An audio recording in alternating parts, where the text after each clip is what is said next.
जो साइंस के विद्यार्थी हैं या जो मैकेनिकल इंजीनियरिंग से संबंधित हैं वो एक टर्म अवश्य जानते होंगे, मैकेनिकल एफिशिएंसी।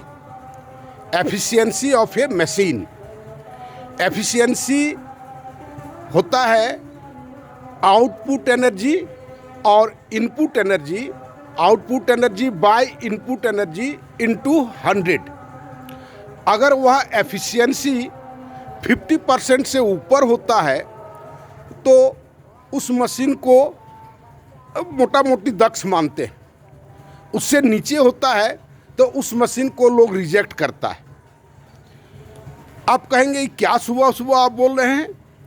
ये हमारा सोशल सिस्टम भी एक मशीन है और जितने पदों पर बैठे हुए अधिकारी हैं, जिस किसी भी पद पर काम करने वाले अधिकारी हों या काम करने वाले हों, सभी इस मशीन के पार्ट पुर्जे हैं।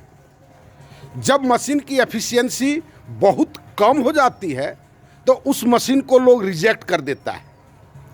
दूसरे और मशीन के बारे में सबको जानकारी होगी या ना होगी, मोबाइल के बारे में ज़रूर जानकारी होगी कि 4G वाला मोबाइल लोगों ने डिस्कार्ड कर दिया, अब 5G वाला आया है ना। इस तरह से आप देखेंगे कि लोगों ने 3G वाला डिस्कार्ड कर दिया, 4G एडॉप्ट किया, अब 5G आ रहा है। ये मोबाइल के बारे में सबको अनुभव हुआ, लोगों ने अपना खर्च भी बढ़ाया है ना, और ये इस तरह से हुआ।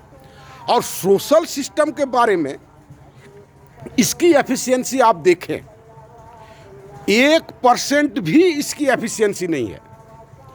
16 लाख करीब लोग IAS अफसर का फॉर्म भरते हैं और करीब 5-6 लाख उसमें अपीयर होता है।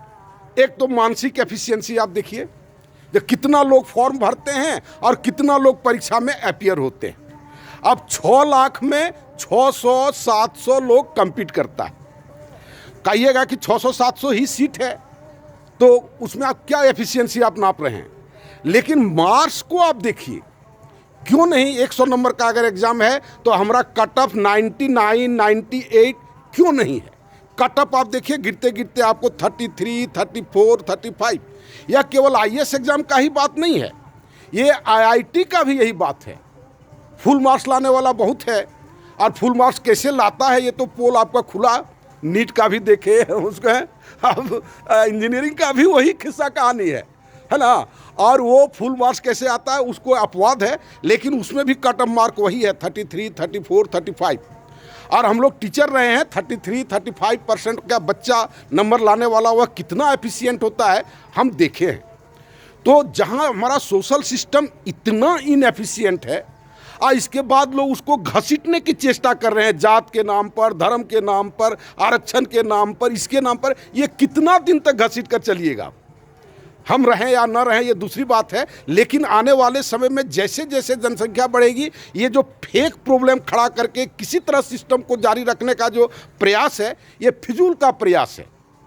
पता नहीं ये कहाँ से लोगों को समझ में आती है, नहीं समझ में आती है। आज हमको व्यक्तिगत रूप से किसी काम को एक पायलट प्रोजेक्ट खड़ा करने के लिए इतना मेहनत करना पड़ रहा है। अगर ये बात सरकार को जच जाए तो 5 साल या 6 साल में हम चाइना के पैरेलल में आ जाएंगे। और चाइना कितना आगे बढ़ गया है आप अनुमान नहीं कर सकते, आप अनुमान नहीं लगा सकते हैं। जो हम लोग क्या कहते हैं फिक्शन में देखते हैं या मूवी में देखते हैं, वो सारे चीज़ जो काल्पनिक चीज़ था वो चीज़ आज सरजमीन पर वहाँ है चाइना में।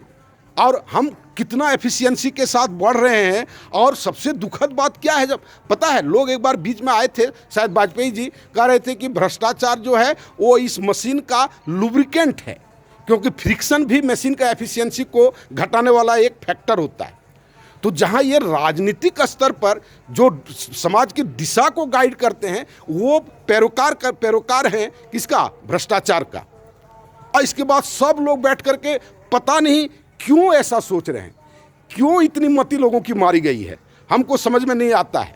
आप कहेंगे इसका सॉल्यूशन मेरा सोशल सिस्टम आप देखिए, मेरा यूट्यूब में चैनल है, इसी चैनल पर आप इसमें जैसे ही खुलेगा देखिएगा यूट्यूब आएगा और उसमें आप देखिएगा और उसमें माई न्यू सोशल सिस्टम का के पूरा सिस्टम बना हुआ है, आप उसको देखें। जितना भी कष्ट हो, अगर आपको अपने बच्चे से, अपने पोते से अगर प्रेम है तो ज़रूर आप देखिए और उस पर पहल करने का प्रयास कीजिए, और जितना जल्दी हो मेरे साथ जुटने का प्रयास करें। एक एक दिन हो सकता है कि महंगा हो, कभी ऐसा हो सकता है समय आएगा कि ये काम अगर हम लोग पहले कर लिए होते तो देश के सामने ये स्थिति नहीं आती। कहीं ऐसा पछताना ना पड़े, और जितना जल्दी हो मेरे साथ जुटें। धन्यवाद।